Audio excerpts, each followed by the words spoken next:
EPF और TDS TCS में दी गई रियायतों से सरकार नौकरी पेशा और सेल्फ एम्प्लॉयड के हाथ में ज्यादा रकम पहुंचाने का इंतजाम कर चुकी है। इससे सरकार को खर्च में बढ़ोतरी की उम्मीद है।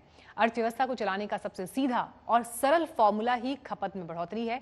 लेकिन क्या जेब में बढ़कर आने वाली रकम फायदे का सौदा है? हमारी ये रिपोर्ट देखिए।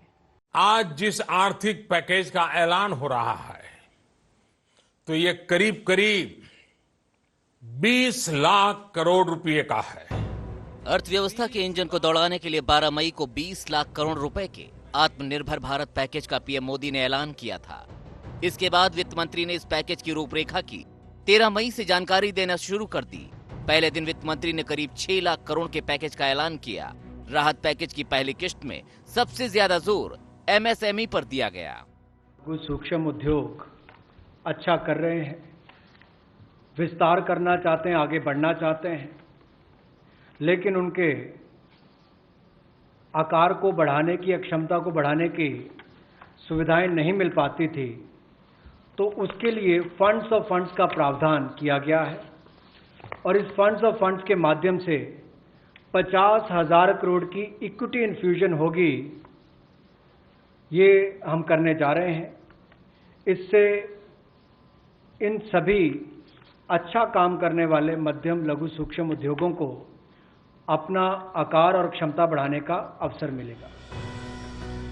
एमएसएमई के लिए रियायतों का पिटारा खोलने के बाद सरकार ने इन कंपनियों में काम करने वालों के साथ काफी लोगों को राहत पहुंचाने से जुड़े ऐलान किए। इनमें 100 से कम कर्मचारियों वाली कंपनियां, जहां 90% की सैलरी 15,000 से कम है, उनका खुद का और कंपनी का अगले 3 महीनों का पीएफ योगदान सरकार करेगी। इसके साथ ही बाकी कंपनियों के भी कर्मचारियों और कंपनियों के योगदान को अगले 3 महीनों के लिए घटाकर 12 की जगह 10% कर दिया गया है।